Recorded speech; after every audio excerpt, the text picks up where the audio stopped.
Bonsoir les amis, et bien voilà, je reprends contact avec vous. J'espère que vous allez bien, que vous ne souffrez pas trop du confinement, que vous en profitez pour faire un certain nombre de choses que vous n'avez plus l'habitude de faire.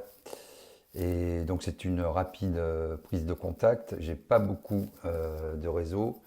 On a essayé de se dispatcher les uns les autres et de se confiner à la radio. Pour l'instant, donc l'avenue du président Kennedy fonctionne encore, l'immeuble est toujours ouvert. On trouve des solutions pour qu'il y ait une continuité de l'antenne et ça continue.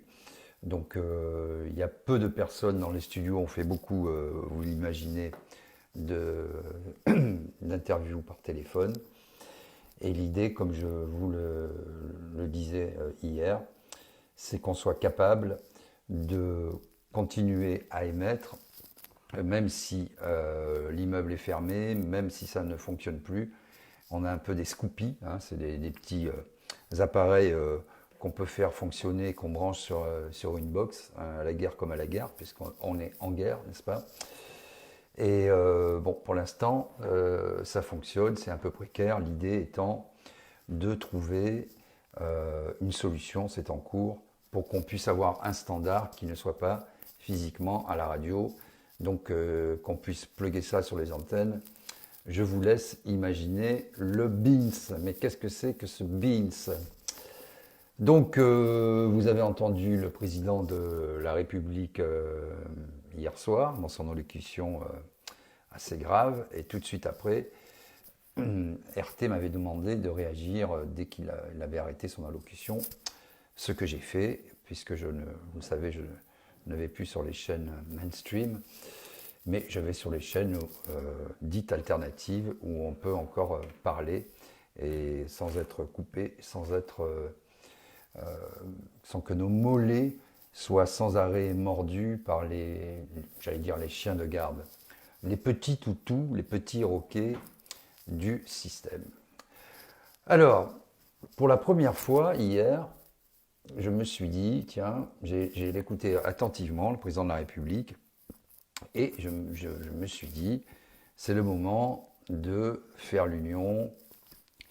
Et il a des propos certes un peu martiaux, certes il se met toujours en scène, certes il dramatise, mais l'idée quand même c'était de faire passer les consignes. Il semblerait aujourd'hui que les gens respectent davantage les consignes et soient confinés.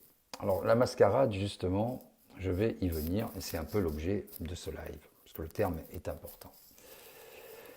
Et donc je me suis dit, tiens, pour une fois, il fait un discours à la hauteur des événements. Une fois, il était assez sobre sur la forme, assez juste sur le fond. Bon, le problème, évidemment, c'est qu'on avait énormément de retard à l'allumage. Salut à tous, salut Fred, salut Sylviane, salut tout le monde, salut Eugénie. Tu as vu que la prison de grâce, dont tu étais la présidente et la patronne, s'est révoltée aujourd'hui. Donc tu as bien fait de changer d'emploi. Eugénie, c'est ma cousine et c'est la plus intelligente de la famille. Donc voilà. Donc l'idée, c'était d'essayer de faire appliquer les consignes. Et donc j'ai dit, même si personne n'était dupe, que c'était le discours que tout le monde attendait et que même la classe politique, j'allais dire, dans son ensemble, avait mis un peu de côté la politique politicienne et s'était dit, ma foi, jouons le jeu. Patatras, patatri, patatras, voilà-t-il pas que Ariane Chemin, je ne suis pas toujours d'accord avec Ariane Chemin, mais je salue ici le sérieux, la rigueur de son travail. C'est une journaliste très rigoureuse qui travaille au Monde, une des journalistes que je lis beaucoup, parce que c'est toujours rigoureux son travail. Et elle fait une interview d'Agnès Buzyn, complètement sidérante, après cette journée de dimanche qui était lunaire et surréaliste. Et Agnès Buzyn, que dit-elle? Qu'elle parle de mascarade. Alors après, elle est revenue, elle a fait un communiqué. Bien sûr, c'est toujours la faute du journaliste qui a mal compris. Hein. Mais elle n'a pas nié avoir prononcé le mot de mascarade. Et elle explique doctement qu'elle avait tout vu arriver, ce tsunami hein, du Covid-19, qu'elle avait été en contact avec l'OMS et qu'elle avait alerté le président de la République, le Premier ministre, et qu'elle n'avait pas vraiment été entendue. La même qui, le 24 janvier, disait que tout était prêt et que le risque de contamination pour le Covid-19 était très faible et très mince. Donc je crois que ce n'est pas tellement la peine de commenter davantage. Hein. Elle a perdu les élections, de toute façon. Elle se retrouve sans rien. Elle parle de son émotion, de sa peine, de ses larmes. Cette brave dame craque. Et quelque part, tout ce qu'on avait dit depuis le début, finalement, elle dit que c'était une folie. Évidemment, d'aller voter, elle le laisse entendre en tout cas, ce premier tour, puisqu'on savait les uns les autres, et le gouvernement, et l'exécutif, et les chefs de parti le savaient, que ces élections, c'était envoyer les gens à l'abattoir, le mot est peut-être un peu fort, mais en tout cas, il était sûr qu'on allait contaminer énormément de gens. Alors, qu'est-ce qu'a dit la classe politique? Ils ont trouvé toujours une astuce, ils sont un peu comme les chats, hein, ils retombent sur leurs pattes, ils disent les gens n'ont pas respecté la consigne, et ils sont rendus dans les parcs. Alors, plus d'évocation des bureaux de vote, c'était uniquement dans les parcs hein, qu'on pouvait être inconscient et transmettre le virus. Dans les transports en commun, on ne pouvait pas. Dans les bureaux de vote, comme on avait des stylos, comme chacun avait son stylo et ses gants, on ne pouvait pas. Et donc, c'était encore une fois les gens qui étaient irresponsables, ce qui pour partie d'ailleurs était vrai. Et donc aujourd'hui, elle nous explique doctement que premièrement, il ne fallait pas voter. Deuxièmement, qu'elle avait averti tout le monde pour le coronavirus.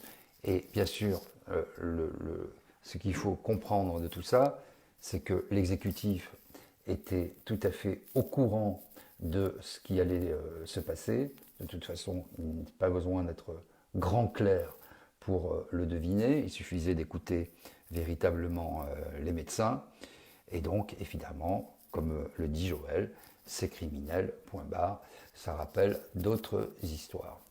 Alors, ce qui est intéressant, il y a 2 points, il me semble, c'est que chaque fois que quelqu'un quitte la Macronie, on a vu un certain nombre de députés, un sénateur, des élus locaux, des ministres, quand ils n'ont plus rien à perdre, finalement, ils ont une espèce un peu comme Rentemplant, un éclair de lucidité, et ils disent tous la même chose, qu'on est dans le double jeu, dans le mensonge permanent, qu'on s'est écarté des promesses de campagne, qu'ils n'ont pas adhéré à ce mouvement pour faire cela.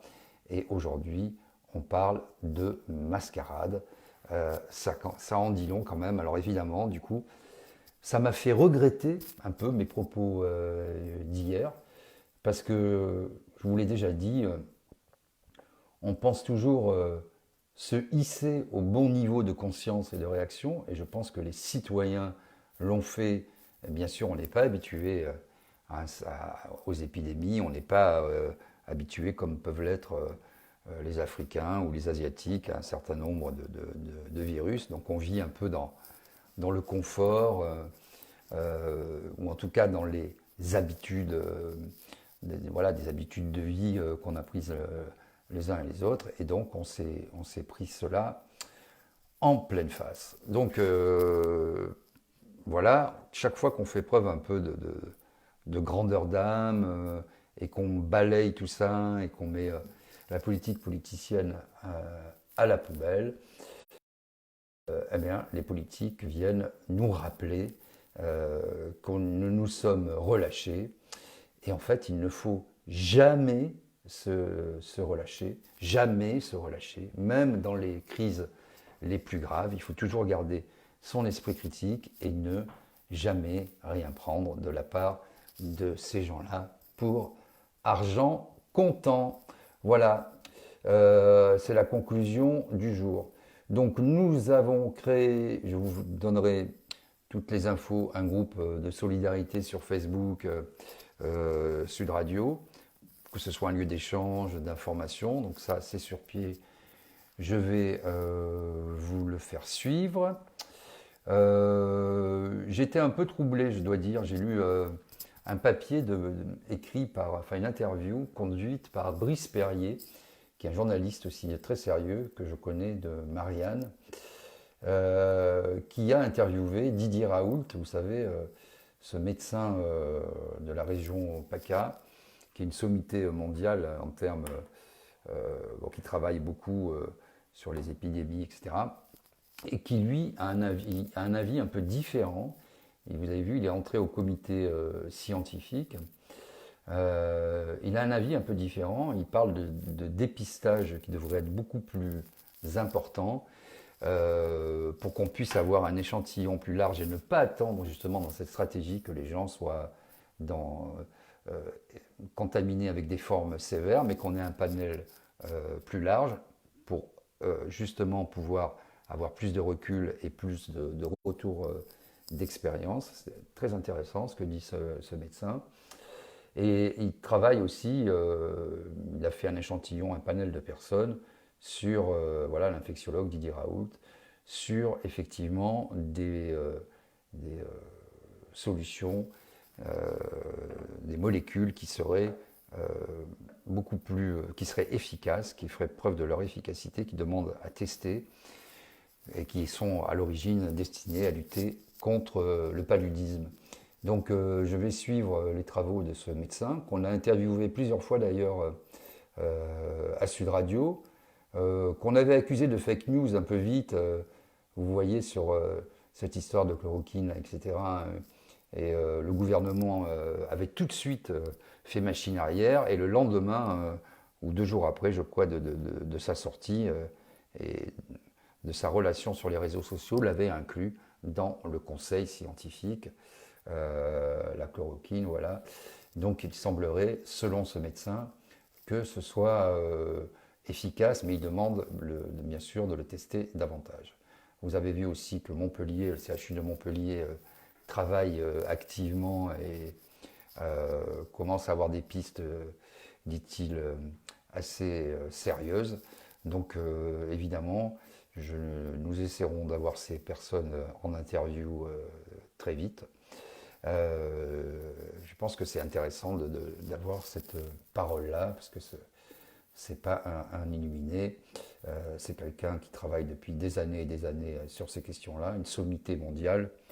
Il est sans doute moins connu que Michel Simès, mais sa compétence semble inversement proportionnelle à son cathodisme. Voilà ce que je voulais vous dire, les amis. Donc je reviendrai faire des points précis, comme je vous l'ai dit, informatifs. Là, je m'installe, hein. Je suis dans un lieu à la campagne, confiné. On essaie un peu de se dispatcher les uns les autres. Difficile parce que très peu de réseau. Difficile parce que depuis qu'on nous a installé Linky, la puissance n'est pas bonne, et quand on téléphone, ils ne peuvent pas intervenir à distance, il faut attendre la fin du coronavirus. Donc on va finir par pédaler dans la choucroute pour produire du courant et du Wi-Fi. Ça prouve aussi la fragilité de notre société et l'importance d'avoir la main, en tout cas sur tout ce qui est énergie et tous les secteurs stratégiques qu'on a donné un petit peu facilement à l'étranger, et notamment à la Chine, puisque, je le rappelle, on a une dépendance quasiment totale vis-à-vis de la Chine, que ce soit en termes de médicaments, alors que nous avons en France les meilleurs chercheurs, les meilleurs ingénieurs et les meilleurs laboratoire. Mais effectivement, en France, on a des idées, pas de pétrole, mais on n'a même plus de chercheurs, puisque dès qu'ils ont leur diplôme, la plupart se tirent, notamment en Californie, puisque vous pouvez faire breveter vos découvertes dans la scène, et que vous pouvez chercher et trouver d'ailleurs, puisque vous avez des moyens y afférents, et travailler longtemps sans limite d'âge, etc., etc. Donc encore une fois, bravo la France. Voilà les amis. Alors, une petite incise, je vous demande, s'il vous plaît, je vous donnerai plus de renseignements. J'ai eu mon éditrice, parce que vous êtes nombreux, je ne peux pas vous répondre tous, j'en suis désolé, parce que vous comprenez que c'est un peu compliqué. Sur le bouquin, alors, évidemment, il sortait le 19 mars, mais évidemment, pour cause de coronavirus, toutes les librairies sont fermées. Elles ont été livrées, ces librairies, mais la plupart n'ont pas ouvert les cartons, qui sont repartis chez le distributeur. Le distributeur a fermé ses portes, donc voilà. On peut évidemment le trouver sous forme numérique pour les plus pressés. Vous tapez et puis vous trouverez ça un peu sur différents sites. Il y a eu pas mal de commandes sur Amazon, la Fnac, etc. Je ne sais pas à ce jour, je le saurai jeudi, je pense, si les livraisons pourront être assurées. Pour l'instant, on est dans l'expectative. Les livres de mars, nous l'avons dans l'os, si vous me permettez cette expression. Les livres d'avril et de mai ne seront pas publiés et la vie reprendra ses droits culturels, là aussi, nous l'espérons, en juin. Et donc, le vrai lancement du bouquin sera en juin. En attendant, écoutez, vous avez d'autres livres, voilà. Et puis, je suis désolé, et j'en suis le premier désolé, évidemment, mais peut-être que sur les plateformes numériques, vous pourrez l'avoir. Voilà les amis, donc voilà, c'est ça que je voulais vous dire, oui Philomène, si, parce qu'il y a déjà des gens qui m'ont écrit de Bordeaux par exemple, librairie Mola, qui a pris l'initiative de faire des envois par la poste. L'éditeur a essayé aussi, mais à Vauvert, à côté de Nîmes, près de la Camargue, il n'y a pas de, la poste ne prend plus les paquets, donc pour l'instant, voilà, j'aurai plus d'informations jeudi. Donc, les amis, prenez soin de vous. Évidemment, ne nous laissons pas endormir. Le confinement, effectivement, je pense qu'il va y avoir un nouveau tour de vis et qui va prendre la parole Emmanuel Macron plusieurs fois. L'idée, là, vous avez vu qu'il n'a pas prononcé le terme de confinement. Alors peut-être que moi j'étais dedans, j'ai compris tout de suite, et vous aussi, où il voulait en venir. Mais il y a plein de citoyens, je me suis rendu compte qu'ils n'ont pas vraiment compris. Effectivement, on était un peu dans leur même temps, ce qu'ils pouvaient faire ou ne pas faire. Donc l'armée et la police et la gendarmerie sont en train de se déployer pour faire appliquer les consignes. Et aujourd'hui, je pense qu'il va y avoir effectivement un retour d'expérience pour voir comment ce premier jour a fonctionné. Et ensuite, ça va durer probablement plus de 15 jours. Pour la bonne et simple raison déjà que ce premier jour d'élection, avec des millions de gens dehors, le pic dans 15 jours va être important. Ça c'est sûr, on est au début de l'histoire là. On peut imaginer, d'après ce que disent les spécialistes, qu'on est parti pour 45 jours. Voilà. Et ça sera annoncé de manière progressive. Je pense qu'on est parti pour 45 jours. Voilà les amis, je dois dire que je suis un peu stupéfait par les déclarations d'Agnès Buzyn. On nous a traité de tous les noms parce qu'on avait expliqué, hein, de façon parfois humoristique, que le virus n'était pas forcément très intelligent et que c'était une manière de faire comprendre que le virus ne circulait pas dans l'absolu, mais que c'était les personnes qui faisaient circuler ce virus. Je m'étais battu comme un beau diable pour expliquer que ce premier tour, normalement, je l'ai dit, hein, vous l'avez vu, c'était criminel de le tenir. Que j'avais dit aussi que effectivement l'abstention serait massive, et elle l'a été, et que le deuxième tour ne va pas se tenir et que ça annulerait donc l'ensemble du processus. Alors il y a un débat, le Premier ministre a proposé que ceux qui ont été élus au premier tour maintiennent le bénéfice de cette élection. Bon, moi je n'aurais pas fait ça, mais je ne suis pas Premier ministre. Je pense qu'il fallait tout annuler parce que la sincérité du scrutin était complètement entachée, dans la mesure où le corps électoral qui s'est déplacé n'était pas uniforme en termes d'âge et en termes territorial. Donc il y avait une distorsion dans le vote, dans la sincérité du scrutin, et je pense qu'il fallait tout annuler et repartir pour de véritables élections démocratiques. On n'était pas à 2 mois près, et la France, grand Dieu, se serait remise d'attendre 2 mois pour ces élections municipales. Et donc là, on est dans le en même temps, mais nous avons des piliers de la Macronie qui nous expliquent aujourd'hui que tout ça était connu, que tout ça était donc voulu, en dépit de tout ce qui avait été dit de façon parfois alarmiste par le corps médical.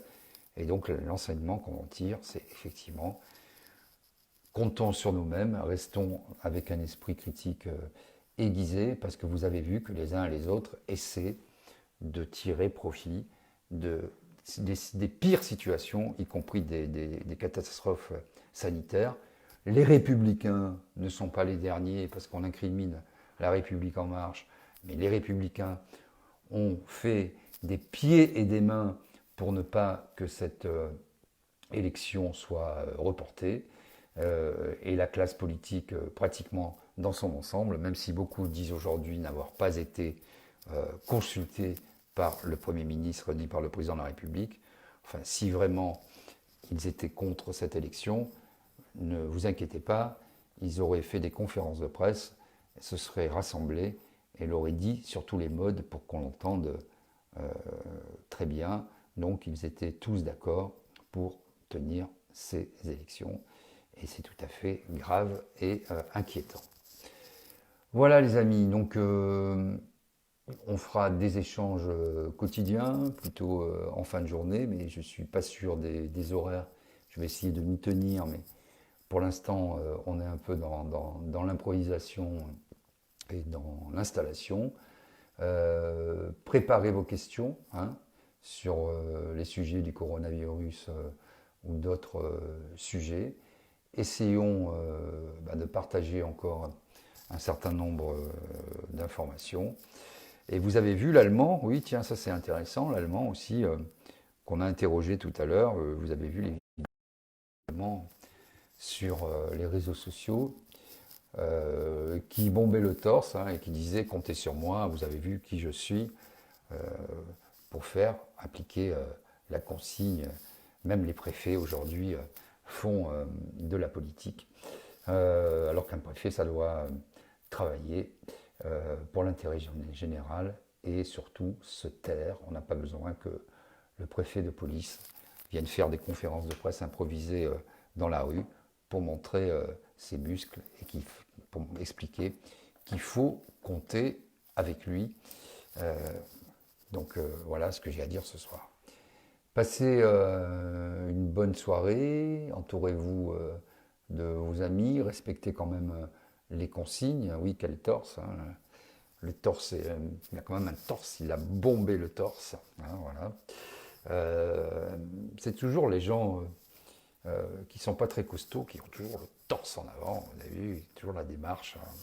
Mais ça, c'est une généralité hein,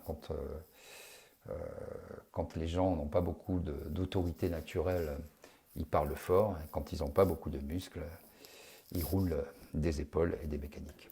C'est comme ça, c'est une loi générale. Et à la radio, on s'en rend bien compte de ça, parce que quand on reçoit des gens qui n'ont plus rien à prouver, qui ont beaucoup de talent et d'humanité, ce sont toujours les plus simples, les plus sympas, les plus gentils, les plus prévenants. Et quand vous avez des gens qui ont un petit succès, qu'ils soient littéraires, musical ou simplement télévisuel, souvent ils ne passent pas les portes. Hein. Donc ça c'est aussi une loi générale, mais on peut évoluer dans la vie, hein, n'est-ce pas? Voilà, donc je prendrai soin de moi, prenez soin de vous tous. J'essaierai demain donc oui, Buzyn, j'en ai parlé, vous regarderez, je ne vais pas refaire le live.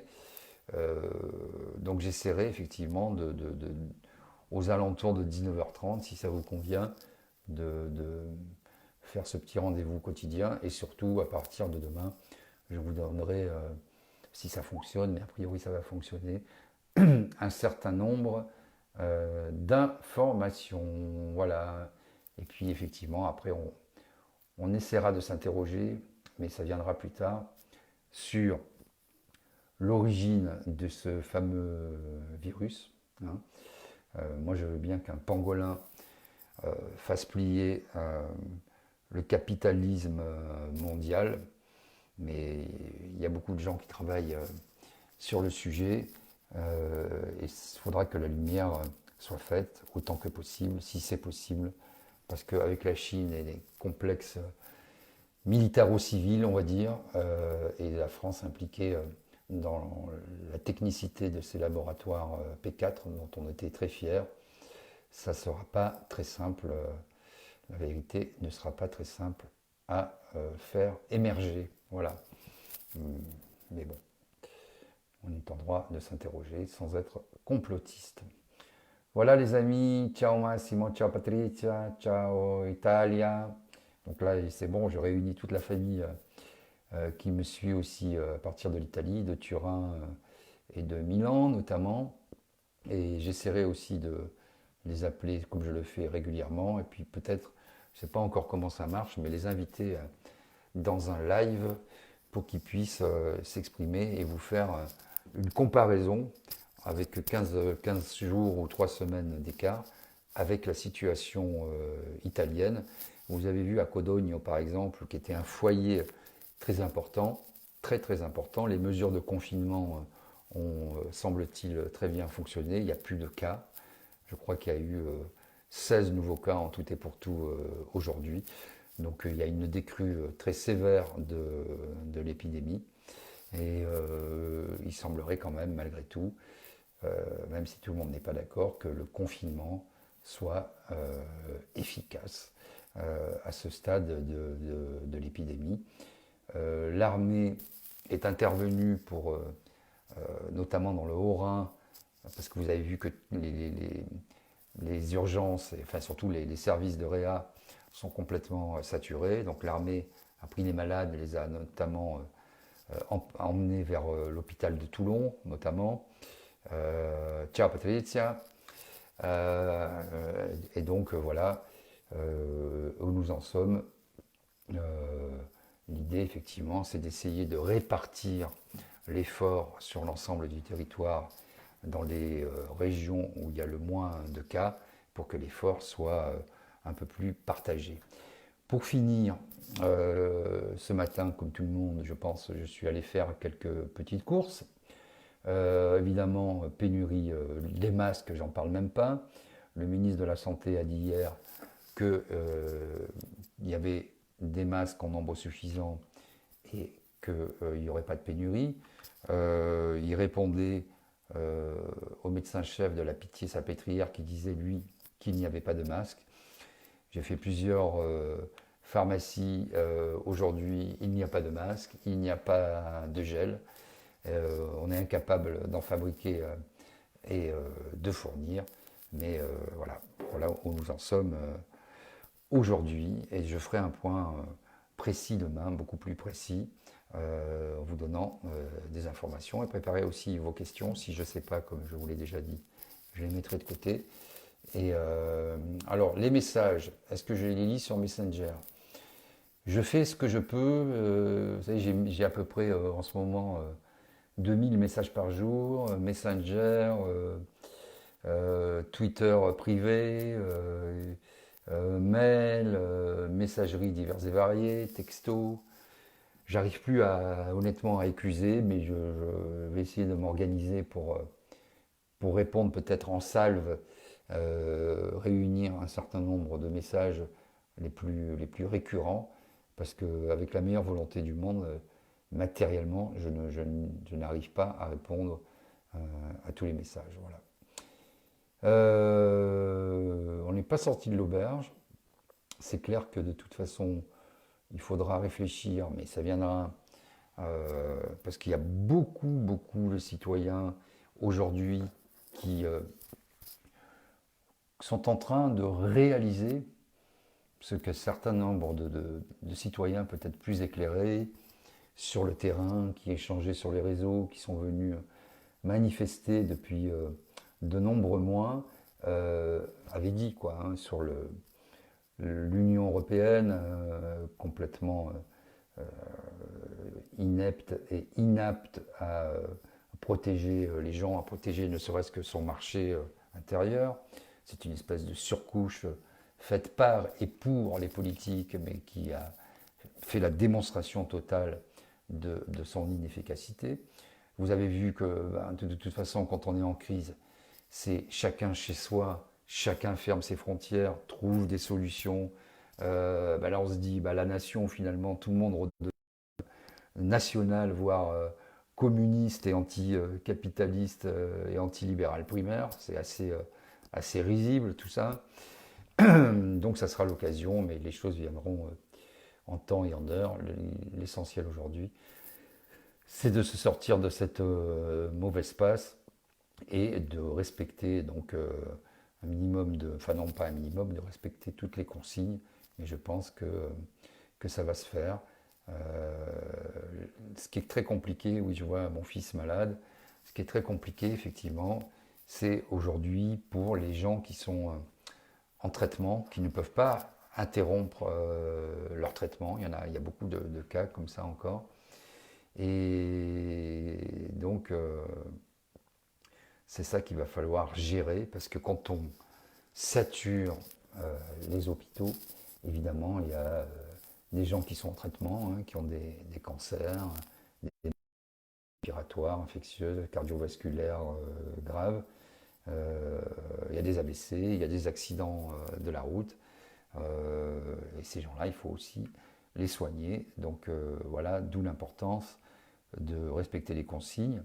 Bien sûr, comme je l'ai déjà dit, il y a des formes graves de ce coronavirus qui est 10 fois ou 15 fois plus contagieux que la grippe, qui atteint aussi maintenant, on le voit, des gens jeunes, il ne faut pas exagérer, mais pas simplement des vieillards, des gens qui n'ont pas de pathologie connue, qui n'ont pas de terrain connu.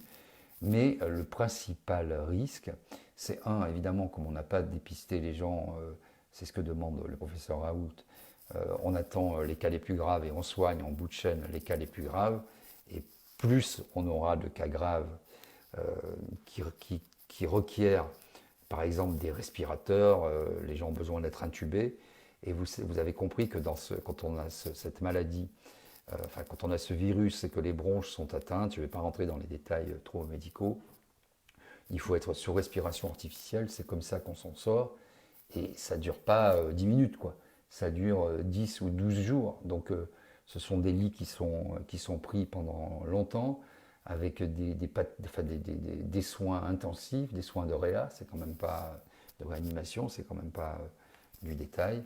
Et donc c'est ça qui est compliqué. C'est pour ça qu'il faut respecter les consignes pour ne pas infecter plus de gens, pour ne pas que les hôpitaux soient infectés. Il faut bien comprendre, c'est pas simple au début, cette chaîne, ce processus qui conduit in fine à ce que les cas sévères deviennent des cas graves et vont conduire, si ça continue, les médecins à devoir choisir de continuer les soins ou pas, et de choisir de soigner des gens plus jeunes, etc., etc. Je ne vous fais pas un dessin, Donc voilà pourquoi il est important de respecter ces consignes. Effectivement, on notera, n'ayez pas peur, hein, le 7 mars, hein, c'était hier, le président de la République donnait l'exemple, montrait l'exemple. C'est complètement hallucinant, complètement hallucinant. Salut Jérôme, salut Fly, salut à tous. Il montrait l'exemple, il fallait sortir, se balader dans Paris. Et il a fait un discours aussi au Trocadéro, vous l'avez vu, expliquant, rendant hommage à l'occasion rendant hommage aux victimes à l'occasion des attentats, expliquant qu'on ne renoncerait à rien, qu'on continuerait à sortir, aller au théâtre, etc. Ce qui est tout à fait irresponsable. Mais ces comptes-là seront demandés calmement, mais fermement, parce que là, on est dans un en même temps qui était jusque-là évidemment schizophrénique, mais qui devient jour après jour largement criminel, et je pèse mes mots. Voilà les amis, je vous souhaite une bonne soirée. Essayez de lire, ne vous embrassez pas trop, hein, voilà. Embrassez-vous à distance, cosa mentale, écrivait Casanova, et puis portez-vous bien. Voilà. Je vous embrasse à tous, je vous dis à demain aux alentours de 19h30, et entre-temps, je vais vous reposter, vous faire suivre les posts sur les groupes d'entraide, un certain nombre de conseils, d'interviews. Voilà. Portez-vous bien, passez une bonne soirée, et puis à demain, si vous voulez bien, comme on disait à une époque à la radio, quand le service public ressemblait encore à quelque chose. Je me souviens que le slogan était pour ceux qui ont quelque chose entre les oreilles. Mais maintenant, ils ont Macron entre les oreilles. Ouais, écoutez, on a le droit d'évoluer. Hein. Salut à tous. Ciao. Gardons notre humour parce que c'est le plus important.